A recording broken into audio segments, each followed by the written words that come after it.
Terminando el 2023 tuve la oportunidad de reunirme virtualmente con varios de los líderes de la federación y la verdad con muchísimas expectativas de poder hacer un trabajo que permita el fomento a la educación, la capacitación de todo el gremio de técnicos electricistas. Como ha dicho nuestro presidente, ustedes son el músculo de esta transición energética que pasa por comunidades, y ustedes han visto que desde el ministerio se ha venido promoviendo de una manera amplia todo el tema de comunidades energéticas. También hemos venido trabajando en otros proyectos que tienen que ver con la masificación del uso de energías renovables como la energía solar, las fuentes eólicas, y finalmente eso no va a suceder si no hay una mano de obra calificada, una mano de obra profesional que permita apropiar todo esos conocimientos y poder masificar el uso de estas tecnologías en el país. Entonces, para mí es un placer pues poder estar acá, agradecerles a la federación, al consejo por la invitación en este espacio. Y bueno, hoy para esta presentación he traído un poco del ambiente regulatorio en materia de transición energética. Mi nombre es Juan Carlos Bedoya y actualmente estoy encargado de la Oficina de Asuntos de Regulación del Ministerio de Minas y Energía. Entonces, a través de la oficina, a través del Ministerio de Minas y Energía, pues esperamos continuar con este trabajo estrecho entre nuestra cartera y el gremio de técnicos electricistas. Entonces, me dirán si podemos empezar entonces con la exposición. Muchas gracias. Este es de acá, Julio, ¿cierto? Bueno, entonces creo que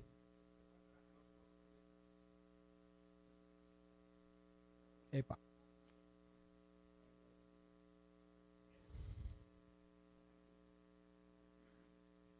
Las preguntas son bienvenidas, entonces voy a tratar de hacer la presentación pues lo más amena posible, pues porque también tiene bastantes temas. Ustedes saben que pues esto no es un tema solamente a nivel nacional, esto realmente es un mundial, es una necesidad hacer la transición energética. Tenemos la evidencia pues de todos los efectos climáticos y básicamente pues eso hace un llamado a que cambiemos nuestras costumbres de consumos energéticos y de emisiones.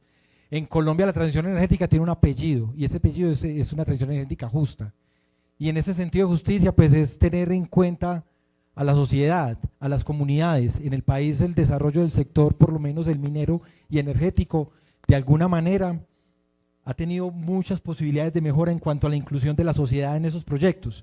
Entonces se han visto historias décadas atrás de proyectos en los cuales para su desarrollo pues no era, pues no se respetaba muchas veces los derechos de las personas, de las comunidades, y por eso este ministerio, esta cartera y en nuestro gobierno pues hemos colocado yo digo que apellido, pero realmente hace parte del nombre en conjunto de la transición energética y que tiene que ser justa. El concepto de justicia en la transición energética es de los años 70 y impulsados por movimientos en los Estados Unidos en cuanto a la justicia en estos temas de la transición, y eso es lo que hemos querido también adoptar en nuestro plan de transición. Colombia como hogar de la energía del cambio, pues bueno, nuestro país tiene un potencial amplio para el desarrollo de estas tecnologías de bajas emisiones. Entonces en la costa norte contamos con las mejores mediciones de radiación solar del continente, velocidades de viento que en La Guajira oscilan en 18 metros por segundo. Eso pueden dar factores de planta en las turbinas eólicas en tierra de hasta el 60%, costa afuera es un poco mejor, comparables incluso con lo que presentan algunas plantas térmicas en el país por efectos de indisponibilidad. Entonces hay un amplio potencial, sin contar en ello con el potencial hídrico que tenemos. Entonces en nuestra administración, como planteamos, se está trabajando en que en el desarrollo de estas tecnologías pues haya beneficios también para los entes territoriales, para las corporaciones autónomas, y parte de nuestra participación y el trabajo que venimos haciendo con el con el Consejo, es también involucrar al gremio de técnicos electricistas también en esta transición. Nuestra transición es justa en el sentido de la equidad y la democratización de la energía. Digamos que nuestra visión es que cada persona pudiera ser autosuficiente en su abastecimiento energético y que en esa medida la red pueda albergar esa cantidad de energía, y en eso estamos trabajando. También busca la gradualidad, la soberanía y garantizar pues también la confiabilidad, participación social vinculante y, esto es súper importante, intensiva en conocimiento, y es donde contamos con Fenaltec también en esta transición. Perdón. Entonces, Colombia tiene unos compromisos, en la literatura lo conocen como el NDC, que es la contribución determinada nacional, que está relacionada con la mitigación, la adaptación y la implementación. Para resumirlo un poco, el último gobierno, bueno, mitigación tiene que ver con cambio, con el tema de la emisión de gases de efecto invernadero, el efecto del cambio climático, y la implementación que tiene que ver, pues como mencionaba, que es lo que nos compete en este caso, es la educación y formación del gremio en temas de transición. Colombia actualmente tiene una meta, y es que a 2030 debe reducir poco más allá de la mitad de los gases de efecto invernadero con los cuales se encuentra en emisión. Entonces eso es un reto bastante amplio. Eso hace un llamado básicamente a que las acciones con las que tiene que hacer nuestro gobierno son muy específicas y impactar directamente en esos sectores de la economía donde hay un amplio nivel de emisiones. Y para eso pues es que hemos elaborado toda la estrategia de la transición energética justa. Entrando un poco más en materia, en temas del marco normativo, en Colombia pues lo que el marco o la Carta Magna, pues que es la Constitución del 91, derivó luego en un conjunto de leyes que para el caso de los servicios públicos pues inició en la Ley 142 del 94, y particularmente para electricidad, alumbrado público o los servicios públicos de electricidad, derivó en la 143 del 94. ¿Cuáles eran los objetivos de estas leyes? Pues básicamente modificar el papel del Estado, dado pues que en su momento en la historia el Estado era, su participación era muy amplia, pues por no decir que casi el 100% en el sector eléctrico, con las deficiencias pues que se encontraban en su momento. En este momento pues la participación del Estado es de menos del 3% en el parque de generación, y pues eso ha traído también consecuencias a la hora del análisis de todos estos temas que se están moviendo hoy en día en temas tarifarios, por ejemplo, por dar un ejemplo. También esta ley también propende por la mejora de la eficiencia, ¿cierto? En su momento también era parte de los objetivos de esta ley, introducir competencia en el mercado y vincular el capital privado en el sector. Derivado de estas leyes, pues el ministerio entonces tiene su labor de reglamentar o a través de decretos decretar cuáles eran las reglas que en virtud de estas leyes o de los principios establecidos en estas leyes derivados de la Constitución debían regir el sector. Y posteriormente, bueno, aunque la ley 143 establece estos mecanismos de las comisiones de regulación, la Comisión ya de Regulación de Energía y Gas, el CREC, termina reglamentando pues todas las políticas públicas del sector a través de sus actos administrativos o de sus resoluciones. Aquí hay un poco del marco institucional de la administración. Entonces, en el esquema institucional, el Ministerio de Minas y Energía es el que articula toda la política sectorial. Hay una unidad de planeación, la UBE, quien es la que se encarga de planear la expansión del parque de generación y el parque de transmisión, hoy en día en un esquema pues de generación de cargo por confiabilidad, la planeación a través de un esquema de asignación de puntos de conexión, por ejemplo, y las convocatorias de expansión para la expansión de las obras de transmisión de la red, y también del sistema de transmisión regional STR, como mencionaba la comisión en su papel regulador, y su papel de control y vigilancia, las superservicios, la Superintendencia de Servicios Públicos Domiciliarios. Por acá también aparece EXEM como entidad pues, que es encargada de la operación del sistema eléctrico nacional, del sistema interconectado nacional y de la operación del mercado. Y todos estos pues regulando, vigilando, planeando la expansión del sector con los agentes en el rol de los agentes del sector eléctrico colombiano. Aquí hay un poco de la cadena de la energía, pero pues que ustedes en esta parte hasta cátedra nos dan a nosotros porque trabajan ustedes en todas estas partes del sector: generación, transmisión, distribución, comercialización. Y esta imagen que así ha sido muy de aguas arriba, irrigar hacia el usuario final, pues esa es la tendencia hacia donde queremos ir, y es que los mismos usuarios también puedan estar inyectando energía a la red. En ese sentido, pues poder democratizar el servicio eléctrico.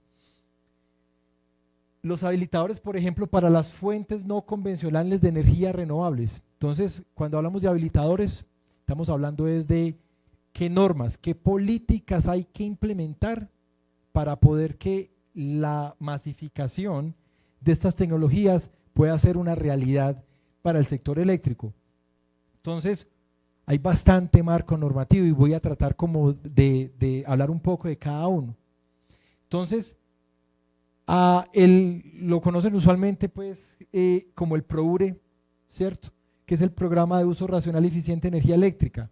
Eso fue reglamentado o establecido mediante la Ley 697 del 2021. Entonces, fíjense que van a ver ustedes por acá que son unas leyes, normas que tendrán si mucho 10 años de antigüedad, pero casi todo ha venido siendo regulado, establecido en normas más bien recientes, y hemos venido trabajando sobre lo que ya han venido construyendo las otras administraciones, mejorando lo que haya necesidad de mejorar. Y entonces, así sucesivamente, por ejemplo, con la adhesión de Colombia al IRENA, esta agencia internacional, que es el Estatuto de la Agencia Internacional de Energías Renovables, Colombia pues adoptó eso mediante la Ley 1665 de 2013 y un decreto, por ejemplo, aquí del 2003, pero pues que habla un poco de una comisión intersectorial para uso racional eficiente de la energía, que luego fue migrando hacia las fuentes no convencionales mucho más recientemente con la adopción de estos planes de uso racional eficiente en el PROURE, por ejemplo. La ley marco que se creó en el 2014 para darle los beneficios tributarios o los incentivos necesarios para la masificación de estas tecnologías de uso eficiente de la energía, de programas o incentivos para la masificación de los usos de las tecnologías de inyección de energías renovables, fue la 1715 del 2014.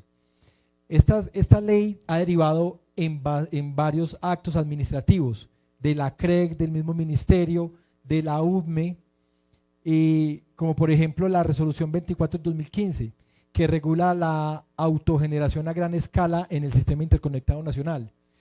La resolución número 281 del 2015, que en virtud de estos actos administrativos de la ley 1715 de la 024 definía cuál era el límite máximo de potencia para la autogeneración a pequeña escala.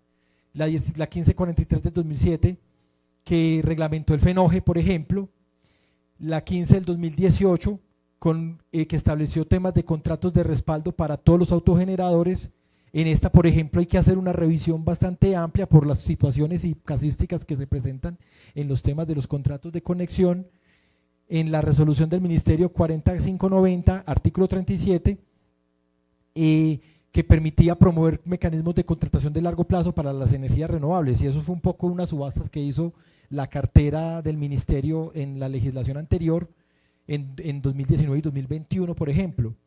Y la resolución 134 de 2021, que regula todo lo que es la autogeneración a pequeña escala. Esos incentivos tributarios, pues los voy a resumir aquí rápidamente. Son incentivos económicos, técnicos y sociales.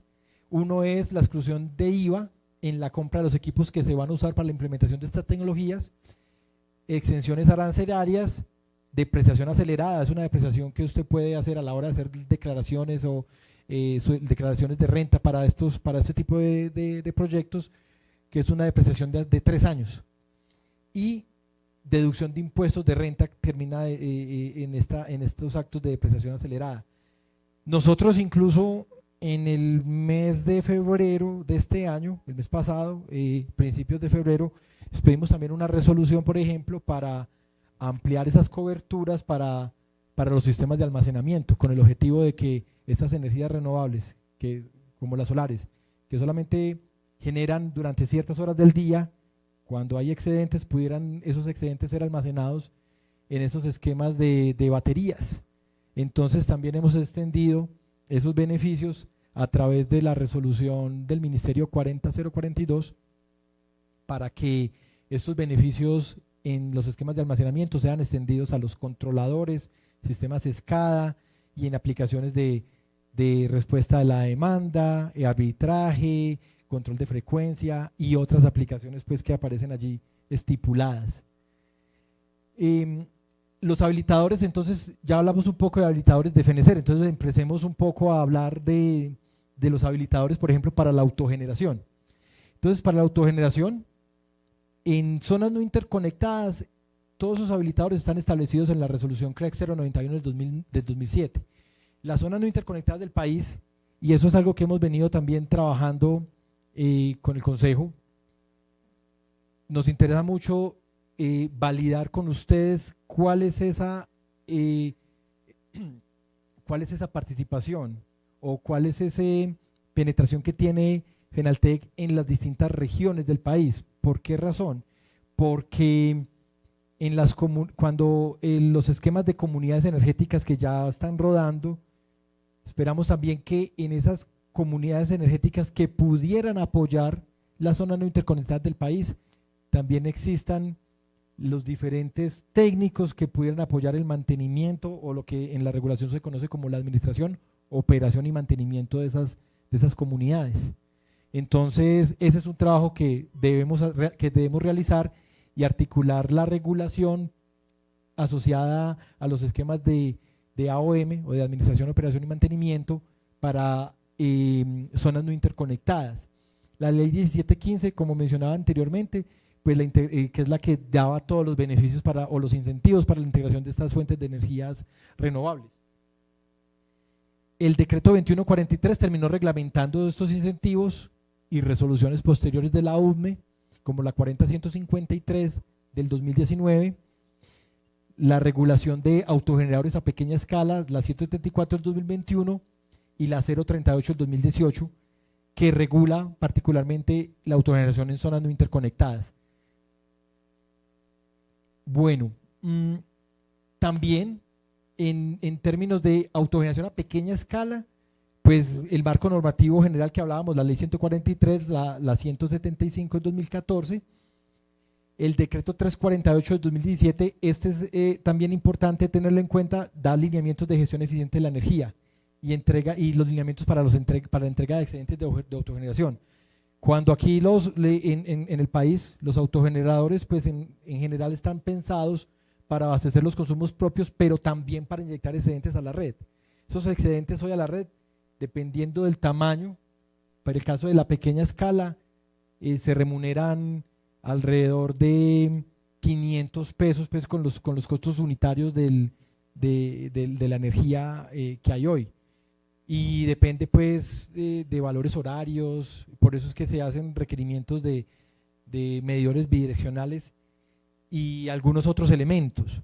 Sin embargo, también nos han llegado comunicaciones o los diferentes desarrolladores de estos proyectos en los cuales manifiestan pues que estos proyectos para entregar excedentes a la red no son del todo rentables cuando están pensados con la metodología que hay hoy. Entonces, si bien el decreto 348 reglamentó de alguna manera una remuneración de esos excedentes, la comisión en su momento con la resolución 174 reglamentó el detalle de cómo eran esas remuneraciones, las reglas específicas, que también entonces están revisando para poder masificar también esa penetración de autogeneradores y la entrega de excedentes.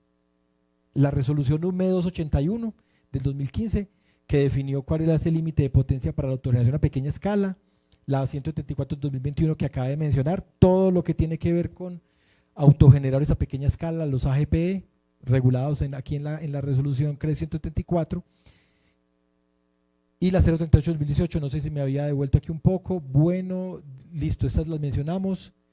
Ahora un poco de los habilitadores para el hidrógeno. Entonces, el ministerio ha fijado varias líneas de trabajo en temas de transición energética. El hidrógeno es una de ellas. En hidrógeno hay bastantes actividades por hacer. Colombia es un país donde se ha identificado que puede ser un gran productor de hidrógeno a nivel mundial.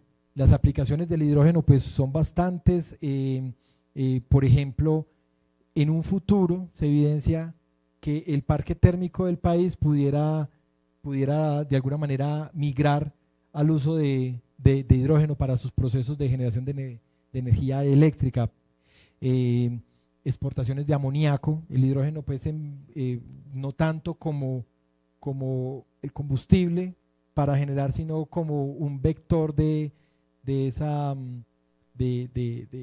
materiales o de esos insumos para la generación de energía en forma de amoníaco u otras variantes, facilitan el transporte, la exportación y otras aplicaciones, por ejemplo en la agricultura y no solamente en el sector eléctrico. Entonces un poco hablemos del hidrógeno, el papel del hidrógeno.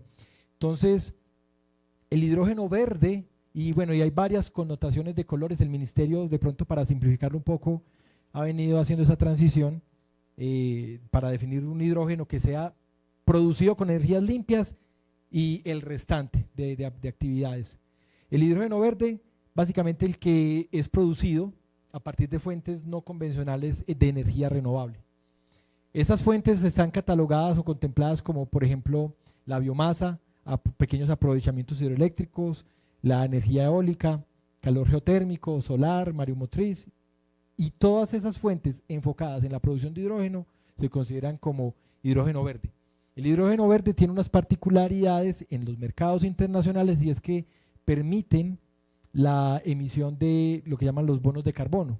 Entonces las empresas que tienen unos compromisos de reducción de emisiones, como las aerolíneas y otras empresas de producción intensiva con usos de combustibles fósiles, tienen unos requerimientos de ley, por ejemplo en Europa, para la reducción de emisiones, y para hacerlo entonces pueden hacer dos cosas: uno, la transición, o dos, acceder a bonos de carbono, y estas tecnologías pues permiten hacerlo. El hidrógeno azul pues básicamente ya es donde se usan otro tipo de fuentes a partir de combustibles fósiles, por ejemplo, u otras como descomposición del metano, u otras aplicaciones, por ejemplo, como las que tienen que ver con la captura de carbono, que de alguna manera lo que hacen es que esas emisiones son enterradas en el subsuelo. Eso pues como hidrógeno azul. La hoja de ruta que ha fijado el ministerio pues comprende la reducción de emisiones. Entonces el hidrógeno es una pieza clave para alcanzar esa neutralidad en la emisión de carbono para el país. También apoyado en el crecimiento económico. Entonces el hidrógeno pues ayuda a desarrollar esa cadena de valor que tiene el país en la producción de energéticos, habilitador de la transición energética. También es un objetivo país. Van a ver ahorita en esta parte que estoy mencionando acá de la hoja de ruta del hidrógeno y la energía offshore, son proyectos o son unas apuestas de país para la transición energética, y el hidrógeno también como una vía de integración del territorio y una herramienta de desarrollo inclusivo. Ahora, en habilitadores de la energía eólica costa afuera, entonces tenemos energía eólica, proyectos de energía eólica que están en desarrollo al interior del país, especialmente en La Guajira, y también estamos haciendo los pasos para que esos desarrollos de energía eólica en el mar, en la costa Caribe, también se lleven a una implementación. Entonces Colombia es el primer país de Latinoamérica y del Caribe en desarrollar el marco normativo y desarrollar los pliegos para que las empresas desarrolladoras de estas tecnologías lleguen a nuestro país. En este momento está rodando el esquema. Nosotros hicimos el anuncio y el lanzamiento de estos proyectos el pasado 5 de diciembre, y en este momento pues las empresas desarrolladoras de este tipo de proyectos ya están trabajando y en articulación con el ministerio y las diferentes carteras para participar en los estudios, de estas áreas marítimas y viabilizar el potencial de producción que tiene esta área en Colombia. Para contarles un poco, esto es como proyecto país, estos proyectos requieren la articulación de infraestructura portuaria, de infraestructura de transporte, la infraestructura energética y el desarrollo con las comunidades pesqueras, las comunidades que se van a ver involucradas en el acceso a esta energía al interior del país. Entonces vamos a hablar un poco de estos temas. ¿Por qué es importante este desarrollo de estas tecnologías? Yo mencionaba que Colombia era uno de los países que tenía los potenciales más altos o las velocidades de viento más altas de la región, y en el Caribe se presentan, en La Guajira, por ejemplo. Estas tecnologías pueden tener factores de planta de hasta el 60% y costa afuera factores de planta que se estiman que pueden ser incluso más altos. Estos proyectos son unos proyectos de ingeniería de gran envergadura, y los desarrolladores de estos proyectos pues usualmente lo han venido haciendo en áreas marítimas en Europa, Taiwán, Estados Unidos también ha venido entrando, y la idea es que en los próximos 8 años se hagan estas empresas que van a participar en estas subastas para poder acceder a estos suelos, a estas áreas marítimas, puedan, después de hacer sus estudios de suelo, permisos ambientales, puedan implementar estos desarrollos de turbinas eólicas costa afuera.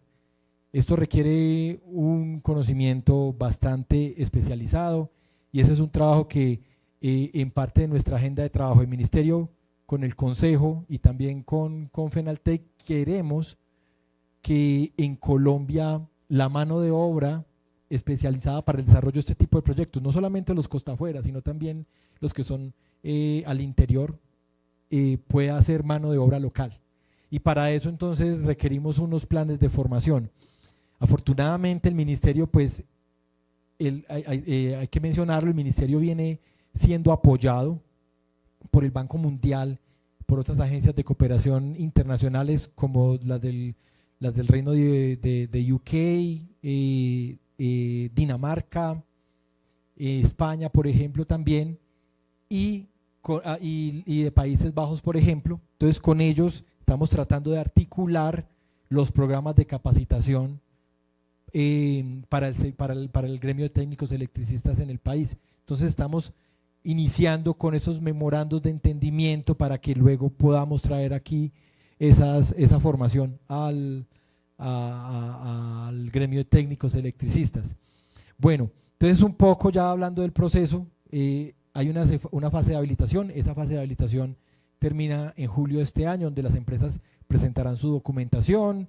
Hay una nominación de áreas, básicamente cada desarrollador aplicará por un área que está comprendida inicialmente entre estos 4 departamentos de la costa norte del país. Entre ellos están Atlántico, también en su orden, Bolívar, Atlántico, Magdalena. Entonces, en un área de aproximadamente 9.000 kilómetros cuadrados. De esos 9.000 kilómetros cuadrados, por ejemplo, un poco para mencionar, hay unas áreas que ya están identificadas que tienen completa viabilidad de desarrollo de proyectos. En otras habrá que terminar de hacer estudios por los cruces de corrientes marinas, cables submarinos, etcétera. Y ese es el plan que se tiene, esos estudios, de realizarlos en 8 años. Hay una formalización del permiso sobre las áreas marítimas, los permisos de ocupación, todo este proceso que durará 8 años hasta que en esa concesión el desarrollador, que ahorita en julio termine, bueno, en julio y surten nuestros procesos, pero el año entrante, una vez definido el ganador, tendrá esa etapa para hacer sus estudios durante hasta 8 años, pueden ser menos, y una vez determinado si es, pues para ellos, si es conveniente o no desarrollar sus proyectos, pues podrán directamente desarrollar estos proyectos de energía eólica costa afuera. Sí, y bueno, en políticas, pues esto obedece también a las políticas de la transición energética. Políticas a largo plazo en escenarios de la transición energética contemplan la producción de la producción de energía por parte de estos recursos. Actualmente, cuando tú miras los costos de generación de estas tecnologías, son tan incluso más competitivos que los precios de la energía que tenemos en Colombia, por efectos de la estacionalidad climática que hay en Colombia y el abastecimiento del parque termoeléctrico. Los precios de estas tecnologías son más competitivos que los que tenemos, por ejemplo, hoy. Estamos trabajando también en brindar las garantías para la conexión de estos recursos a la red eléctrica colombiana o para la producción de hidrógeno, mecanismos de aseguración de precio a través de contratos. Aquí también hay un trabajo amplio por hacer y es el desarrollo portuario. El desarrollo de los puertos en Colombia tiene que o debe darse para poder desarrollar estas tecnologías. Esto son unas horas de ingeniería de alto nivel donde se requiere mano de obra calificada, donde hay es intensiva mano de obra también y requieren una adecuación de la infraestructura portuaria, pues porque en esos puertos es donde se hacen los primeros ensambles y en alta mar luego se terminan de ensamblar las piezas finales y las conexiones. También intensiva en el uso de cable submarino, claro está. Requiere también todo el tema de licenciamientos y permisos ambientales. En eso también viene trabajando nuestra cartera como articulador de todo el sector. Eso lo estamos trabajando con el Ministerio de Ambiente y la Agencia Nacional de Licencias Ambientales, ANLA, con la UDME también para el tema de accesos a las redes, integración y vinculación de la capacidad nacional y local, que hago referencia no solamente a la participación de las comunidades, sino también de la mano de obra requerida para realizar estos proyectos, y bueno, y acceso a información relevante. Yo creo que con esto pues era como darles un poco del brochure de lo que viene trabajando el gobierno, de lo que se está trabajando en términos de expansión del sector eléctrico, de transición energética y lo más importante, y es la participación del gremio de técnicos electricistas como motor de la transición hacia dónde vamos. No quise colocar aquí los temas de comunidades energéticas porque de eso estuvo hablando ayer Simón bastante y ampliamente y seguramente les comentó todo de la visión de cómo nos van a aportar ustedes en estos procesos. Bueno, con eso termino mi intervención y abro espacio para las preguntas. Muchísimas gracias.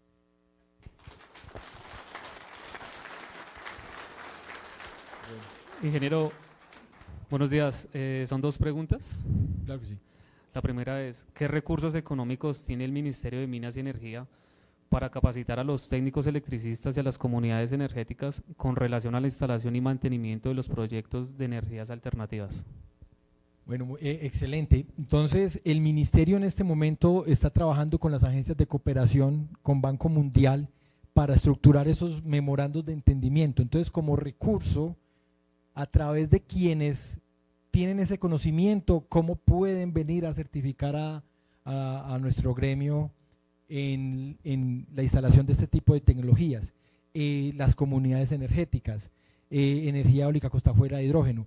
Entonces ese es el primer recurso que está usando el ministerio.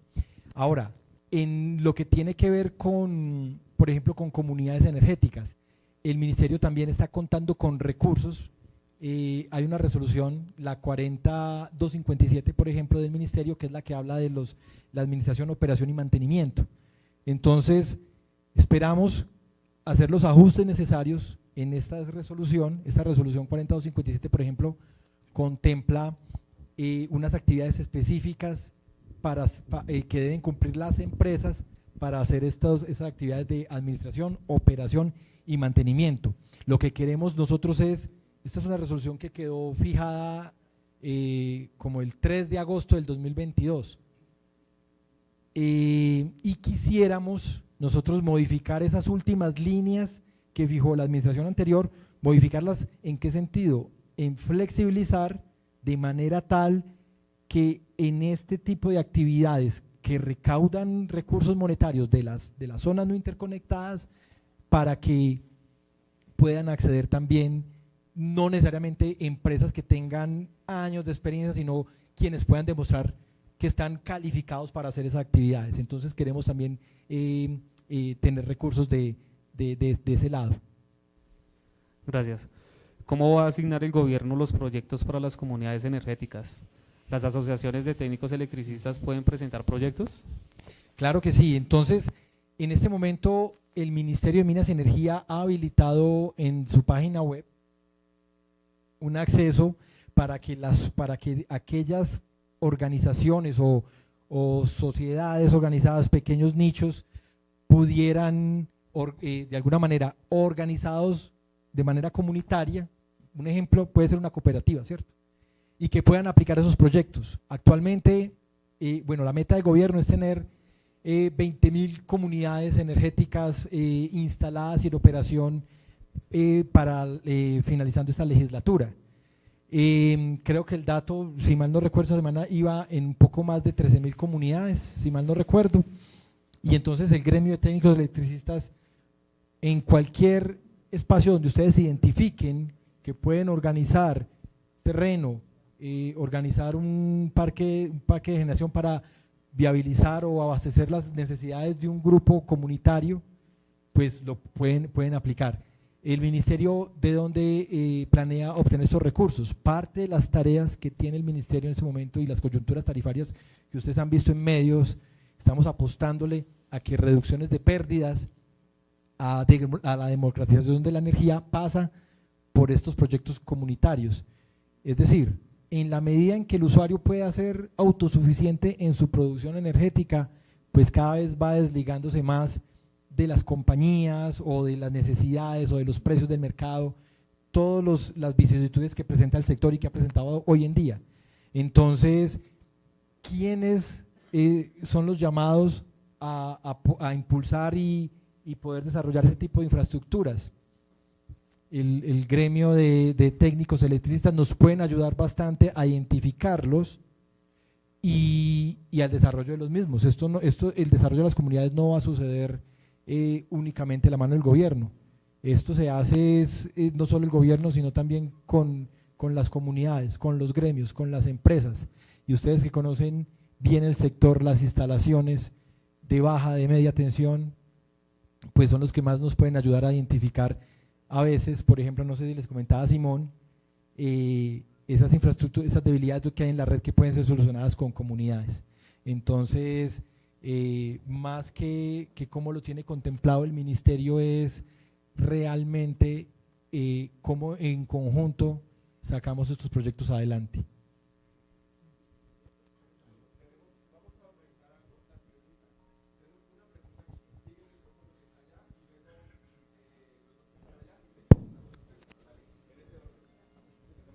Muy buenos días, doctor Bedoya. Primero que todo, muy agradecido con esta organización, con este evento, complacido de estar acá y por supuesto en nombre de la federación, pues puesto que yo soy federado, expresarle la gratitud y la continuidad de todo el programa.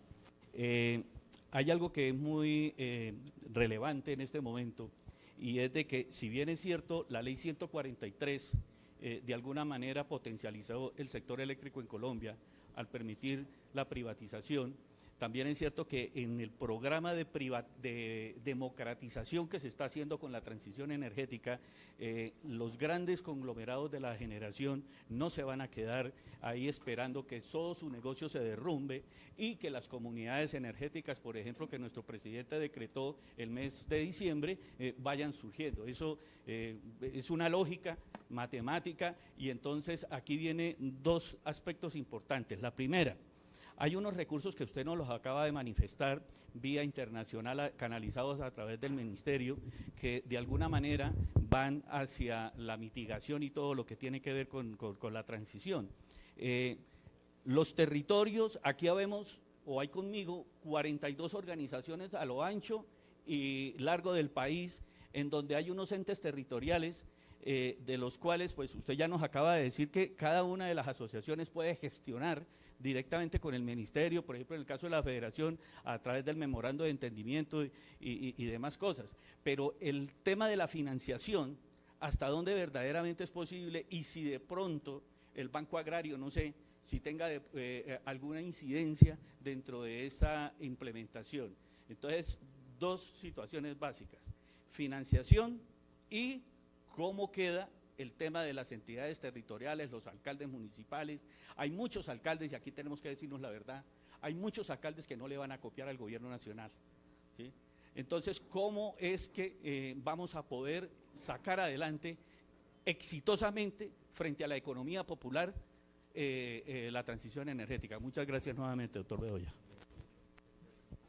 Yo reitero el agradecimiento de mi parte y desde la cartera a Fenaltegui y al presidente y a todo el CONTE por la participación. Realmente el agradecimiento es de mi parte hacia ustedes. Fíjese que tiene toda la razón, o sea, el negocio de estas empresas es vender energía, y en la medida que vaya ampliándose la democratización de la energía, que los usuarios se vuelvan cada vez más independientes, pues el negocio va a cambiar y los costos bajarían, habrían menos ventas. Entonces es con toda seguridad lo que presentan, y las empresas no se van a quedar quietas, cada vez van respondiendo en virtud de cómo se va moviendo el mercado. Entonces esto pasa pues por varios puntos. Uno son los ajustes regulatorios y poderlos masificar, pero segundo punto es la financiación. El gobierno y el ministerio en este momento se encuentra trabajando en articulación para la adquisición de esos fondos que se necesitan para poder implementar las 20.000 comunidades energéticas. Hay un promedio estimado de que un megavatio de solar cuesta alrededor de 4.000 millones de pesos, y eso pues, como ustedes saben, en las carteras del ministerio pues hay unas carteras de subsidios alrededor de 6 billones de pesos al año. Entonces, en la medida, por ejemplo, y que esas son algunas de las que se han estudiado, pero que no es que sean ya reglas definitivas, hay que trabajarlo. De hecho, para todo este tema de reducción de pérdidas estamos buscando también fondos y con Minhacienda, con Departamento Nacional de Planeación, y es que en la medida que se implementan las fuentes de generación renovables, los usuarios se vuelven autosuficientes. El objetivo es que, como son usuarios que no utilizan ni la red de transmisión, ni utilizan ni la red de distribución en algunos casos, pues esas dos componentes en el CU en el costo unitario de la energía pueden representar alrededor de un 40%. Y la generación es propia, y si es patrocinada por el Estado, entonces cero. Entonces lo que se busca es que se baja la tarifa para llegar a unos valores pequeños de esa tarifa, y eso de alguna manera lo que hace es que le reduce la carga fiscal al ministerio en materia de subsidios. Entonces es como de alguna manera poder migrar la destinación de subsidios, que finalmente los subsidios van a la empresa, a subsidiar las pérdidas que tiene la empresa, y poderlos de alguna manera migrar a la masificación del uso de energías renovables. Esa es una estrategia de otras. ¿Cuáles otras? Por ejemplo, hay agencias de cooperación en las cuales, en las metas que tienen la reducción de emisiones afuera, en otros países también contemplan el desarrollo de proyectos de infraestructura en otros países.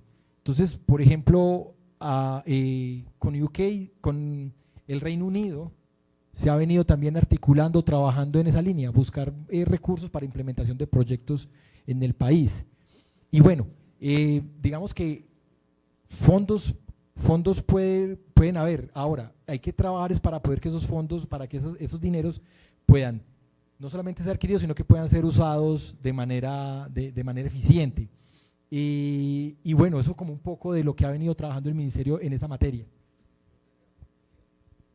Y bueno, esa también, porque también me tocaste el tema de que en los alcaldes y los entes territoriales, y me alegra mucho pues que aquí hayan miembros de cada uno de las 42 asociaciones de Fenaltec, porque esas señales hay que llevarlas hacia abajo. O sea, si no hay un compromiso país de poder bajar tarifas, de poder reducir las emisiones de carbono, de apostar a la transición energética, pues le va a quedar muy duro a nuestro gobierno poderlo hacer, y eso pues pasa por los entes territoriales. Entonces, habrán ustedes visto también, por ejemplo, el ministerio ha estado invitando a las diferentes alcaldías, gobernaciones, a que se suban en esta carrera, en este bus, por bajar tarifas, y eso pasa por los entes territoriales que tienen que repensarse cómo van a cobrar el alumbrado público, no basado en consumo por kilovatio hora.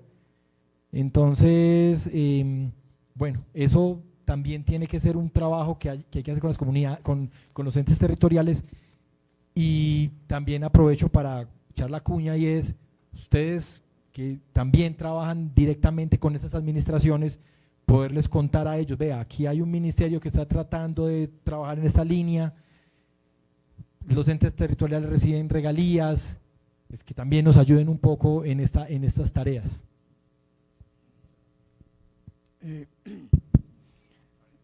Buenos días, ingeniero Bedoya. Claro que sí. Nos agrada su presencia por acá y esperamos que se saque el mejor producto acá en la reunión. Una pregunta que quería hacerle a usted, ¿cómo van a manejar? Soy representante de Azteca, de los técnicos del Caquetá. Nosotros somos uno de los territorios más grandes de Colombia y los núcleos de usuarios son muy dispersos. Son dispersos que de un usuario a otro pueden gastar 2-3 horas en llegar. Entonces, pues los costos de construcción para líneas, para infraestructura eléctrica convencional, pues son elevadísimos y nunca van a converger en la recuperación de ese dinero. Por allá más que todo se ha trabajado con la parte social para poder hacer los proyectos. En este momento se están construyendo unos proyectos de energía solar. Pues nosotros los damos por bienvenidos porque van a beneficiar a las comunidades, sobre todo las comunidades remotas, donde no llega la carretera, donde no llega nada. Entonces la gente llega por sus propios medios, a caballo, por ríos, es la única forma de llegar a esos sitios. ¿Cómo van a hacer con los AOM en esos sitios remotos, donde llevar una persona al mantenimiento o a cualquier verificación que se requiera? Pues va a ser muy costoso. ¿Qué han pensado ustedes para esos territorios, por lo menos los territorios nacionales, que es la Amazonía, la Orinoquía, que son bastante complicados, incluso para ingresar? Para uno ingresar a ciertas partes tiene que pedir tener ciertos permisos. Entonces, ¿cómo se ha pensado en esa situación? ¿Cómo se va a manejar? ¿Qué políticas tiene el Estado para cubrir? Que nos parece muy bueno que se cubra la mayoría del territorio nacional con los servicios públicos. Y de otra parte, queremos poner a disposición nuestra asociación, que somos afiliados a FENALTEC. Estamos dispuestos a apoyar, a colaborar en lo que más podamos en nuestro territorio y donde se requiera. Muchas gracias. A ustedes muchas gracias. Fíjese que esa es una excelente pregunta, en el sentido de que cuando hay zonas no interconectadas, los cargos que se le aprueban a la empresa para que le cobren a los usuarios tienen una reglamentación especial, reglamentación que hace la comisión, ¿cierto? La Comisión de Regulación de Energía y Gas, que en teoría debe considerar que cuando hay un desarrollo de infraestructura en territorios rurales de difícil acceso o de difícil gestión, pues debe remunerar sus excedentes. Miren que muchas veces ese acercamiento que necesita hacer quien produce las reglas con los que experimentan el trabajo en terreno, a veces no se da. Y eso, por lo menos pues de manera personal, es algo que yo he querido pues como ir cambiando ese chip, de ir cambiando eso. Estuve pues en algún momento en la comisión tratando de cambiar eso. Eso no solamente pasa en infraestructura eléctrica, pasa en las redes de gas, pasa en el suministro de cilindros de gas de GLP, para llevar cilindros de gas a través de ríos hasta el Amazonas, por ejemplo, y no se reconocen. Entonces yo lo que pudiera, o sea, pues digamos para responder en dos sentidos. Uno, pues que la regulación que hay actualmente permite el reconocimiento de esos costos extras para la instalación de ese tipo de redes o ese tipo de adecuaciones eléctricas. Pero en el caso de que se considere de que esas remuneraciones pues deben ser revisadas, pues hay un ministerio y cuentan conmigo para que revisemos y habilitar los canales con la Comisión de Regulación para revisar ese régimen tarifario. Hay que tener en cuenta que todo eso deriva en una de dos cosas. Una, en mayor focalización de subsidios en este tipo de áreas, o dos, un incremento en las tarifas de los usuarios. Entonces es como también tener eso presente, pero necesariamente somos conscientes de que prestar servicios de abastecimiento de energía eléctrica en estas regiones es más retador. Entonces yo lo que puedo hacer es que tienen más que las puertas abiertas a través del presidente, incluso aquí yo les dejé mis contactos y el contacto también del funcionario del ministerio, que también nos ayuda mucho en este relacionamiento con la federación, para que podamos hablar y hacemos las mesas o los diálogos que tengamos que realizar.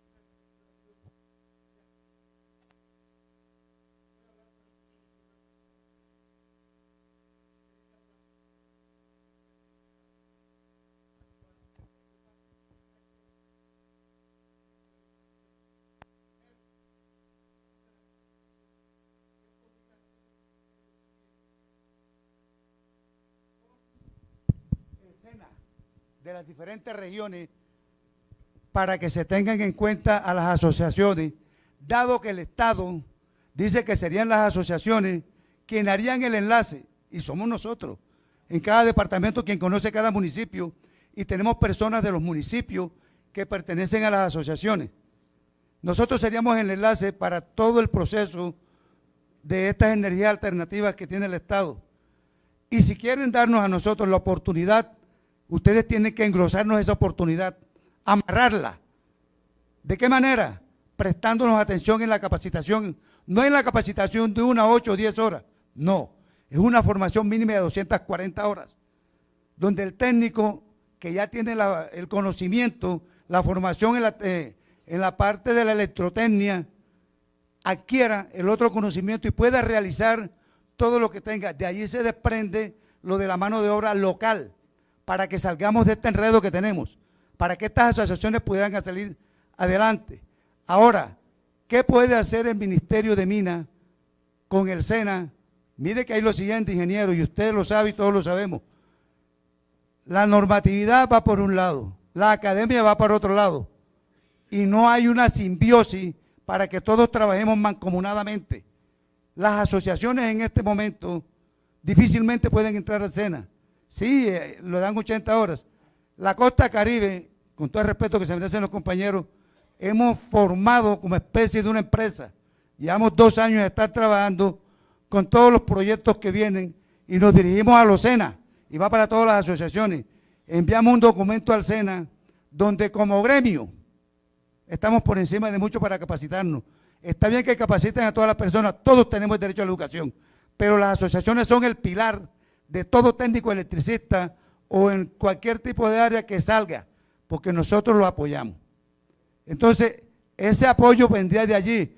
Necesitamos que el Ministerio de Minas, conjuntamente con el SENA, nos apoye en ese aspecto, para poder hacer realidad todo lo que el Estado viene haciendo. Son preguntas, queremos ese apoyo, queremos que en cada región se nos dé el apoyo, en cada departamento hay una representación del Ministerio de Minas, la Secretaría de Minas y Energía. Hasta UNCOR dirigió una carta a la alcaldía, a la gobernación y a esa secretaría, resaltando todo lo que el Ministerio de Minas quiere con el gremio. Que no nos ha puesto atención, no importa, pero el día que ustedes, el Ministerio de Minas, el CONTE y la Federación, ya que ustedes representan al Ministerio, hagan una carta, envíensela a cada uno de los departamentos donde tengan en cuenta la asociación. Y una cosa que se me estaba olvidando, en Córdoba se creó la Federación de Campesinos, como en todo el país. Me tomé el atrevimiento y estuvimos allá y somos socios estratégicos por las partes no interconectadas. ¿Qué queremos nosotros, ingeniero? Con todo eso que usted nos ha demostrado, no lo distingo muy bien hasta hoy, pero sé que usted tiene una capacidad y tiene unas ganas de que los técnicos electricistas se fortalezcan. Y este fortalecimiento en sus manos las ponemos hoy, ingeniero. Que usted nos ayude en el CONTE y con el SENA para que la gente se capacite, pero que sea capacitación de verdad, porque la educación es la que hace que un país se mueva. Nosotros necesitamos esto. Gracias, ingeniero.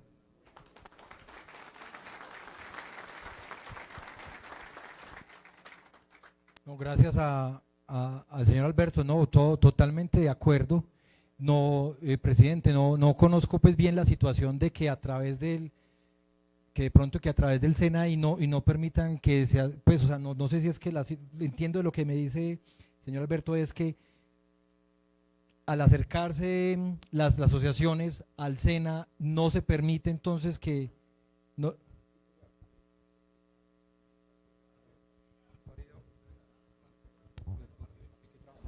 Sonido. Sí, mire, a veces tienen dificultades, pero yo les comenté ayer y ahora vamos a tener un conversatorio que el proyecto, el SENA, el CONTE también tiene recursos para apoyarlos y sobre todo gestión, ¿sí?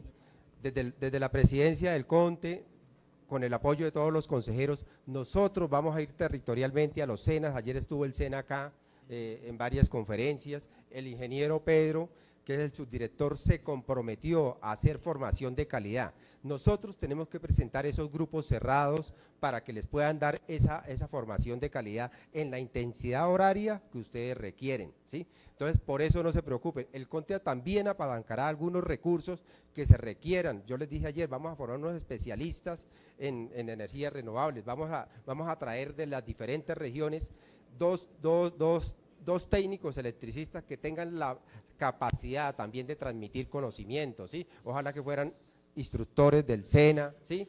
O profesionales que tengan la pedagogía para poderles transmitir esos conocimientos. Entonces, Remberto, esté tranquilo, la verdad que nosotros desde el CONTE, con el compromiso del Consejo Directivo del CONTE, lo vamos a hacer.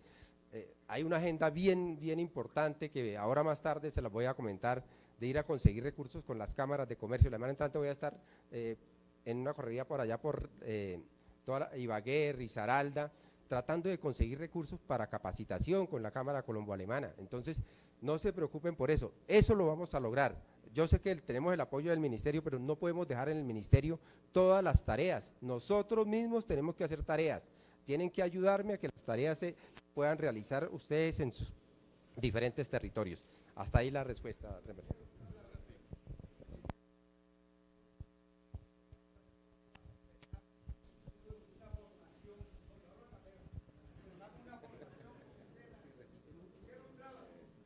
Pero hay tres tipos de formación y tenemos que hablarlo. Una que sí valga la pena, pero ya la empezamos, con esfuerzo y todo, nos tocó ir a bomberos, que tenemos convenio para que nos dieran el lugar, para que nos dieran el ambiente. Entonces nos ponen trabas, sí las dan, pero nos ponen trabas para que renunciemos y no vayamos. Hay que ser incisivos. Acá en la costa, Azotelbo, varias asociaciones ya lo están haciendo, pero solo, señor presidente, y a ustedes les pido el favor que hagan eso, que manden un documento para que nos atiendan. Gracias y disculpen. Presidente, pongamos en esa tarea y podemos hacer la gestión con el Ministerio de Educación y dirigirla a los entes territoriales y a los SENAs para que habiliten y faciliten esos procesos. Ingeniero, buenos días, aquí cerquita. ¿Qué más, ingeniero? Mi nombre es Onofre Jiménez, yo estuve en 2 reuniones virtuales con usted como vocero aquí del gremio y sé del compromiso que tiene el ministerio con nosotros. Yo creo que hoy más que antes, pero antes también siempre hemos tenido el apoyo del ministerio, pero ahora yo veo un compromiso mucho mayor y ya con unas referentes claras. Sepa lo que nosotros, primero que todo, vamos a aprovechar estos espacios que ustedes nos están brindando en este momento de la mejor manera para llevar a cabo todas estas dinámicas y ojalá apoyar en lo que más podamos y apoyarnos mutuamente, porque esto es en la doble vía para estos efectos. Yo quiero hacer más que todo hacerle una pregunta. Desde el 2022 estuvo haciendo trámite una resolución de la CRE que era la 70101, donde prácticamente dejaban en manos de los operadores de red la implementación de los sistemas solares individuales. Volvieron en el 2023, en enero, a debatirla. Yo no vi que usted se refiriera a ella aquí en este, porque me imagino que no fue aprobada. Ojalá lo archiven, realmente en contra de todas sus, pues, obviamente las políticas de Estado en este momento, y para nosotros, porque esa resolución lo que permite que quedara prácticamente amarrado hasta el mantenimiento de los sistemas solares individuales a los operadores de red. Qué bueno que eso no haya prosperado, y espero que con su apoyo no vayan a seguir allí promoviendo de que, socializándola, porque ya llevan socializándola 2 años. Porque yo siempre, desde que estuve en el CONTE, fui un abanderado de la ley 1715, porque estaba convencido de que esa era la verdadera solución y la verdadera transición energética, porque permitía que los sistemas individuales solares fueran conectados a red bidireccionalmente, y eso creía que era, pero usted sabe que eso le dieron un vuelto. A hoy estamos a expensas de un 30% de un sistema de transformación, a ponerlo, montar solar. Algunas empresas aceptan hasta el 50%, pero si usted contrata con la empresa, permiten el 100%. Entonces, realmente esto requiere una atención especial de parte de ustedes, que son los reguladores, para que podamos nosotros, y ahí tener un campo de acción mucho mayor de nosotros en el marco de este proceso de la transición energética.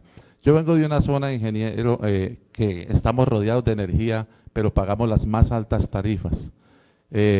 Ayer específicamente estaban inaugurando Tepuy y Puerta del Sol, 2 parques solares muy grandes, y ya van a construir 2 más. Y hubo un estallido social tremendo, porque hubo protestas dentro de la ciudad y fuera de la ciudad, pararon las vías, porque ya la gente no aguanta porque tiene que aguantar hambre para pagar el servicio de energía. En un solo mes subió casi 200 pesos el kilovatio, y eso es una alza muy tremenda. Ayer también explotó Manizales, sabiendo que es tierra fría. Entonces, mire, doctor, en este aspecto yo creo que lo que hablaba el compañero de la modificación de la ley 143, yo creo que es fundamental, porque de lo contrario es donde se establece la fórmula tarifaria, donde se crea la CREG, y bueno, entrar a debatir un tema de la CREG que hoy está, digamos, de alguna manera incompleto, pues esto todos lo sabemos, pero es la misma dinámica que ha hecho que ni siquiera se pueda completar la comisión. Entonces yo creo que aquí en esto, ingeniero, nosotros que en cierta forma también representamos a la comunidad, porque a nosotros nos piden opiniones y sabemos de esto y nos explican que por qué estamos pagando tanto energía, nosotros también tenemos ese compromiso social con los usuarios, y quisiéramos también, aparte de llevarle estas buenas noticias que hemos recibido estos 2 días referente a la transición energética, que cómo le implementamos y cómo le entramos al negocio o a la posibilidad. Entonces nosotros también decir a la comunidad, sí hay un trámite a corto plazo, pero a mediano ojalá se logre para un alivio al consumidor de energía. Muchas gracias, ingeniero. Gracias a ustedes por la señal. Yo voy a hacer bien, pues como me quiero detener ahí, porque es que tocó muchos temas muy, muy relevantes de este sector. Y entonces de pronto me extiendo un poquito, pero vea, hablemos un poco de cómo venía esa comisión. 6-7 de agosto del 2022, habían nombrado unos comisionados unos días, un par de meses antes de salir del listo. Nuestro presidente trató de reasumir las funciones y tumbaron ese acto administrativo. Por vicisitudes y casuística, entonces algunos nombramientos pues finalmente fueron demandados, y esos nombramientos quedaron inexequibles, y bueno, y en últimas quedó un único comisionado que al final renunció. Yo estuve también haciendo ahí un encargo en temporalidad, y ¿qué me di cuenta?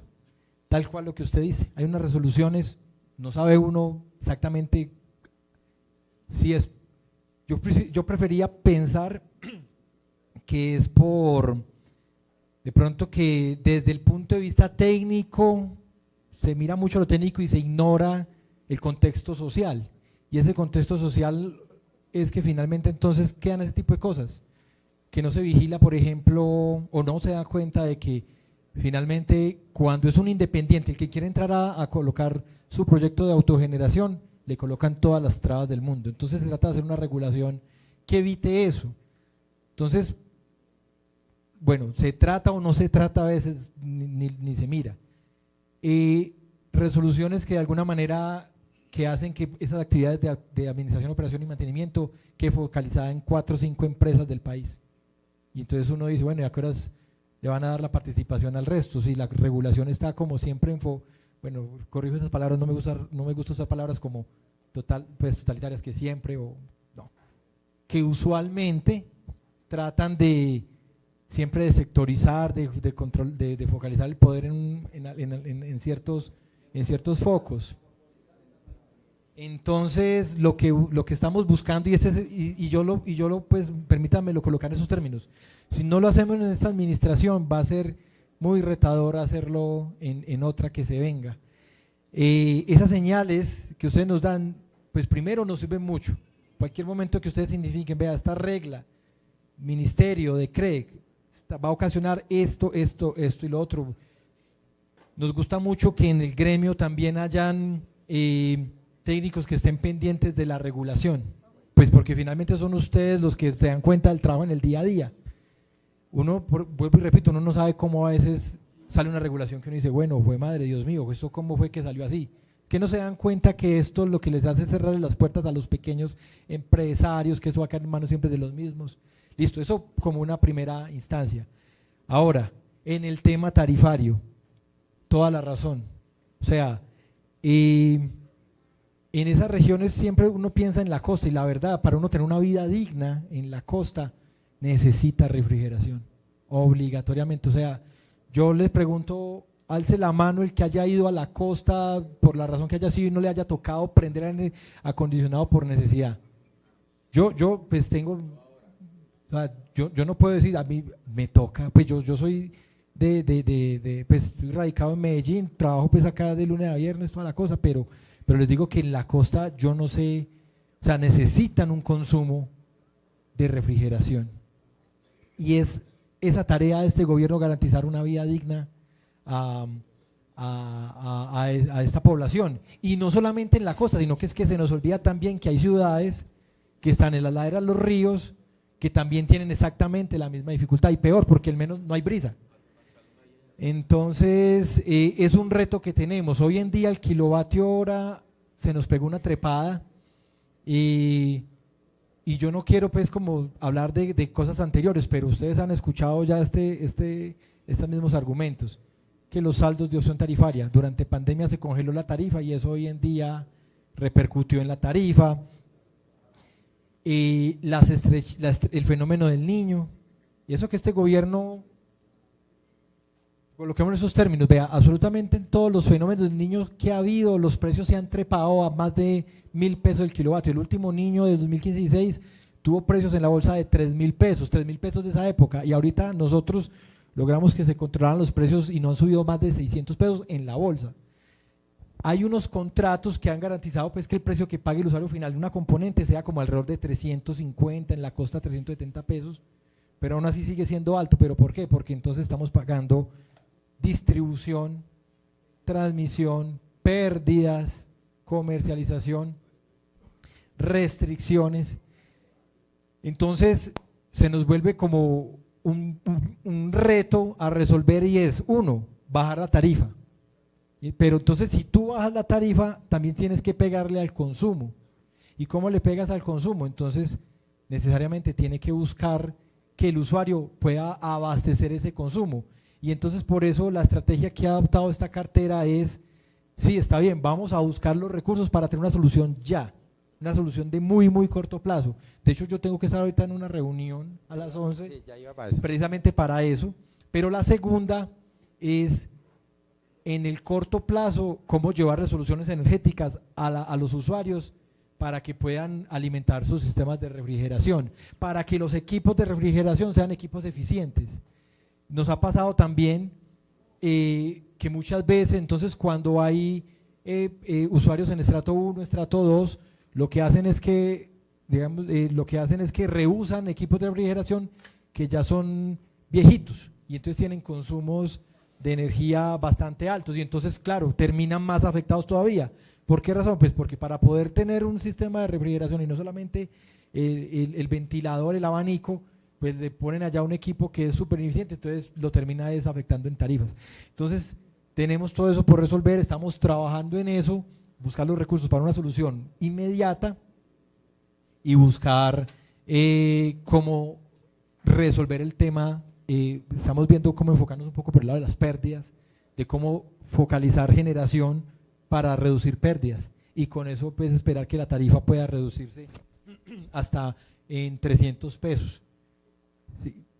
Y buscando también pues, porque una cosa es que te reduzca el consumo, la tarifa a 300 pesos, la cosa, el mayor reto está es en cómo focalizar el consumo, cómo reducir el consumo o autoabastecerse para que ese consumo no sea facturado a esos 1.100 pesos que cobran hoy en día en la costa.